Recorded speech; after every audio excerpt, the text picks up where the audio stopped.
कहानी की शुरुआत में रैंगो को दिखाया जाता है जो एक एक्वेरियम में बंद होता है। तभी अचानक गाड़ी का एक्सीडेंट हो जाता है। रैंगो एक कांच के टुकड़े पे फिसलता हुआ रोड पे आ जाता है। गर्मी के कारण रैंगो का स्किन झड़ने लगता है। तभी रैंगो को एक जानवर आवाज देता है। बुड़ू जानवर कहता है मेरी मदद करो, रोड क्रॉस करने के दौरान मेरा एक्सीडेंट हो गया। रैंगो बुड़ू जानवर की मदद करने लगता है। तभी वहाँ एक गाड़ी आता है और रैंगो का हवा पानी टाइट कर देता है। रैंगो गाड़ियों से टकराते हुए धूल में जाकर गिरता है। बुड़ू जानवर कहता है क्या मैं तुम्हारी कुछ मदद करूं? रैंगो की प्यास के कारण हालत टाइट हो गया था। बुड़ू जानवर रैंगो को एक गाँव के बारे में बताता जहाँ पानी आने वाला होता है। रैंगो पानी की तलाश में उस गाँव की तरफ बढ़ने लगता है। अभी रैंगो को एक टिड्डा कहता है छिप जाओ। रैंगो छिप नहीं पता है और बाज उसका पीछा करने लगता है। बेचारे बाज की चोंच में एक कंटेनर फंस जाता है। रैंगो जान बचाते हुए भागने लगता है और एक बोतल में घुस जाता है। बाज बोतल के ऊपर अपने नोकीलो नाखून से हमला करता है। बोतल को लेकर हवा में उड़ जाता है। रैंगो कहता मेरी फट रही है यार, मुझे ऊंचाई से डर लगता है। रैंगो आसमान से नीचे गिरने लगता है। रैंगो गिरते गिरते एक चपड़गंजू के ऊपर ही गिर जाता है। चपड़गंजू कहता निकल तेरी माँ की, तूने आज तो मेरी कमर ही तोड़ दी। चील पीछे से आ जाता है। रैंगो कहता है अबे साले हरामी पहले निकल यहाँ से वरना चील हम दोनों को मोमो बना के खा लेगा। तभी रैंगो की बोतल बीच में से दो टुकड़े हो जाते हैं। शीशा हो या दिल हो आखिर टूट जाता है। तभी चील चपड़गंजू को उठा ले जाता है। तभी एक चिमकांडी कहती है वो सिंगल पतली मेरी जूतों को गंदा करेगा तो तेरे गाल में बारूद भर दूंगी। तुम यहाँ के नहीं लगते हो, कहाँ घर है तुम्हारा? चिमकांडी पूछती है। तभी रैंगो बिना पूछे ही एक जार को चट करने लगता है। चिमकांडी कहती है अबे भूतनी के ये कुत्ते की टट्टी क्यों खा रहे हो? अभी चिमकांडी यानी बीन सदमे में चली जाती है। रैंगो कहता है इस चुड़ैल को सड़ा हुआ जुराब सुंघाना पड़ेगा लगता है। फिर वो दोनों गांव की तरफ निकल जाते हैं। गांव पहुंचते ही रैंगो अपने तरीके से थैंक्स कहता है और बीन्स वहां से चली जाती है। रैंगो गांव में पहुंचता है। वहां लिखा था गंदे गांव में आपका स्वागत है। उस गांव के लोग वहां पानी ना होने के कारण गांव छोड़ के जा रहे थे। कुछ झींगुर रैंगो को पत्थर मारते हैं। रैंगो कहता है साले हरामी तूने मुझे पत्थर क्यों मारा? झींगुर कहता तुम्हारा थोबड़ा एकदम टोपे जैसा है, तुम यहाँ नए हो न, ज्यादा दिन टिक नहीं पाओगे। रैंगो मिस बीन को बुलाता है। रैंगो वहाँ के लोगों की चाल चलन की कॉपी करने लगता है। तभी रैंगो को एक सलून दिखता है, वो उसके अंदर चला जाता है। मुझे एक गिलास पानी चाहिए, ये सुनकर वहाँ के लोग रैंगो पर हंसने लगते हैं। तभी एक आदमी उसको नाखूनी का रश देता है। एक बुआ कहते हैं अबे वो चंपक लगता है तू घर से काफी दूर आ गए हो। तुम वो कौन? बुआ पूछते हैं। गुरु कहते हैं क्या हुआ बेटे, तुम्हें शायद मम्मी की याद आ रही है। रैंगो गुस्से से कहता है तेरे बाप के हाथ के खाने की ज्यादा याद आ रही है। रैंगो कहता है मैं वेस्ट की तरफ से आया हूँ। आपने सही सुना, मैं जहाँ से आया हूँ वहाँ नाश्ते में पूरा इंसान मार के खाते हैं। रैंगो वहाँ बड़ी बड़ी फेंकने लगता है। रैंगो स्टाइल मारते हुए अपना नाम बताता है मेरा नाम है रैंगो। तभी वहाँ कुछ बदमाश आ जाते हैं तो तमातोड़ फायरिंग करते हैं। हरामी आदमी रैंगो के पास आता है और कहता है ये चिरकुट कौन है? सिगरेट की धुआं उसके मुंह पे छोड़ता है। कान खोल के सुन लो, मेरे साथ पंगा लेना भारी पड़ सकता है। तभी रैंगो की बेल्ट ही नीचे गिर जाती है। विलेन वहाँ से दुम दबाकर भाग जाते हैं। रैंगो कहता है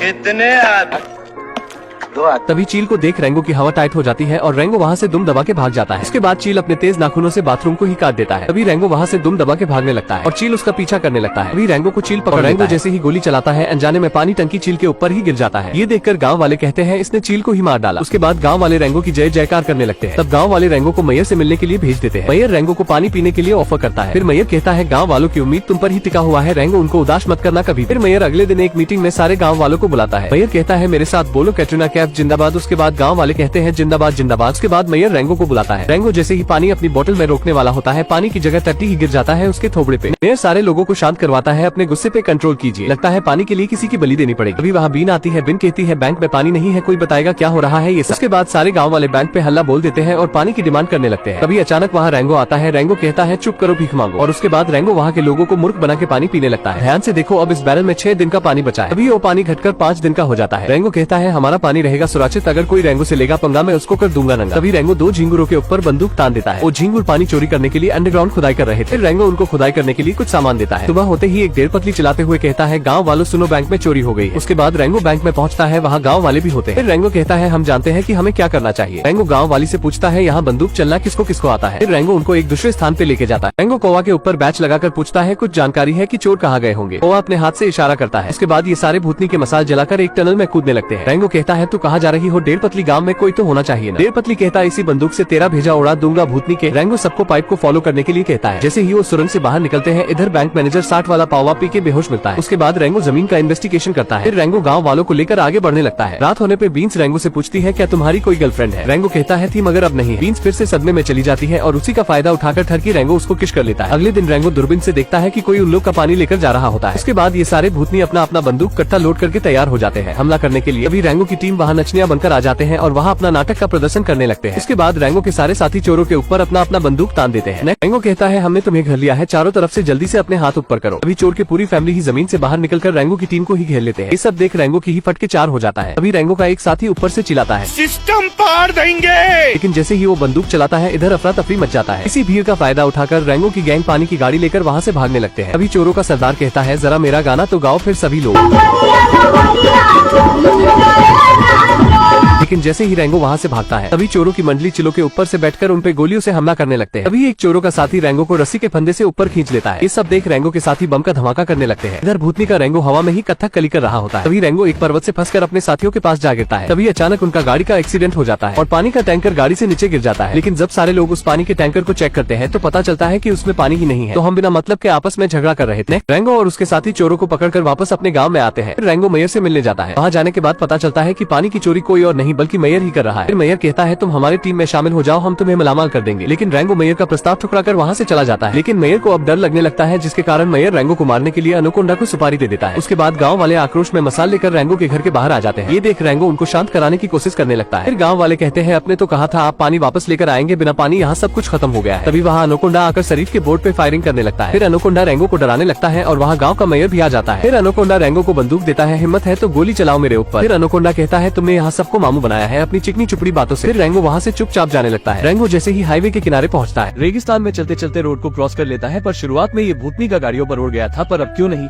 चलो छोड़ो यार। तभी ये नीचे गिर जाता है और कुछ जानवर इसे ले जाने लगते हैं। जब इसकी नींद खुलती है तो देखता है कि इसके सामने पश्चिम के देवता का रथ खड़ा है। वो रेंगो से दोबारा गांव में जाने का कहते हैं क्योंकि कहानी हीरो के बिना अधूरी होती है। फिर वो गाड़ी में बैठकर निकल जाते हैं। थोड़ा दूर जाते ही वो हवा में गायब हो जाते हैं। तभी इसके पास आमदिलो आता है। तभी वो देखते हैं कुछ पेड़ चल रहे हैं पानी की तलाश में। जब ये उनका पीछा करते हैं तो देखते हैं आगे इंसानों ने कब्जा कर रखा है। तभी रेंगो पाइप की ओर देखता है कि वहाँ बहुत सारे पेड़ों का झुंड था। तो रेंगो उनके पास जाता है तो उसे हरामी मेयर के जूतों के निशान दिखते हैं, जिससे ये समझ जाता है कि मेयर इंसानों से प्रेरित होकर अपना शहर बना रहा है और उसने ही पानी को बंद कर रखा है, जिससे लोग गाँव छोड़कर चले जाए और फिर जमीन उसकी। फिर ये दोबारा गाँव में जाने लगता है। लेकिन ये लप्पू तो सपना देख रहा था ना। रेंगो गांव में सभी को बताता है कि चमगादड़ गैंग बेकसूर है, उन्होंने चोरी नहीं की। मेरे पास एक प्लान है कि नागू को डराने के लिए चमगादड़ों को चीर बनाकर उड़ाएंगे और गांव की दूसरी टोली पानी की पाइप को चोरों की सुरंग में गिरा देगी। 12 बजते ही आमदिलो सभी पेड़ों को सिग्नल देता है कि पानी को चालू करो। पर इस प्राणी ने पेड़ों से बात कैसे की हिंदी समझ आती है क्या इनको? क्या फर्क पड़ता है, पानी चालू करते ही सुरंग में बाढ़ आ जाती है। रेंगो अपना मेडल उठाता है और नागू को कहता है बाहर निकल दो दांत वाले।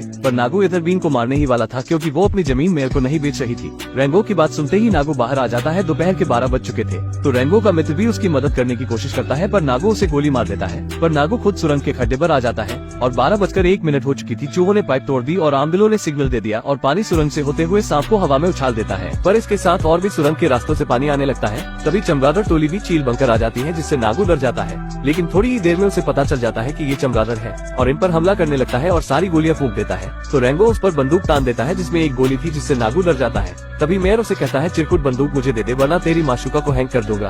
तो रेंगो उसे बंदूक दे देता है और मेयर इन दोनों को एक पानी के चैम्बर में बंद कर देता है। पर रेंगो के पास एक गोली थी, लेकिन बीन होश में आते ही रेंगो को चूम लेती है, जिससे वो गोली बिन के गले में चली जाती है और वो हैंग हो जाती है। तो रेंगो गोली को निकालने की कोशिश करता है, लेकिन मेयर रेंगो की बंदूक लेकर सोचता है कि इसने एक गोली है और वो नागू को मारना चाहता है क्योंकि वो अपने शहर में गुंडों को नहीं रखना चाहता था। पर जैसे ही गोली चलाता है तो बंदूक खाली थी क्योंकि गोली तो बिन के गले में थी। तभी रेंगो बीन के गले से गोली निकाल देता है और वो सीधा जाकर शीशे में लगती है तो शीशा टूटने लगता है। बड़ा टट्टी शीशा है यार, पर क्या ही फर्क पड़ता है, शीशा टूट जाता है और वहाँ बाढ़ आ जाती है और सभी पानी पानी हो जाते हैं। पर इससे चिमकांडी मेयर उल्टा गिर जाता है। तो रेंगो उसे नागू के हवाले कर देता है और नागू भी उसे सलाम करता है क्योंकि उसने पूरे शहर को सिर्फ एक गोली में बचा लिया था। तो नागू मेयर को उठाकर अपने साथ ले जाता है, जिससे रेंगो सभी का हीरो बन जाता है और ये गाँव में बीच भी बना लेते हैं। लेकिन इंसान यहाँ पानी के लीक होने का पता चलते ही इसे ठीक कर देंगे। फिर भी रेंगो सूर्यास्त की ओर चला जाता है। उसने हीरो जैसा काम जो किया है, इसके साथ ही मूवी खत्म हो जाती है। दोस्तों यहाँ तक आ ही गए हो तो वीडियो को एक लाइक जरूर करें और भी ऐसी ही मूवी एक्सप्लेन वीडियो देखने के लिए चैनल को भी जरूर सब्सक्राइब करें। हम मिलेंगे आपसे बहुत ही जल्द अगली ऐसी ही धमाकेदार वीडियो में। तब तक के लिए गुड बाय।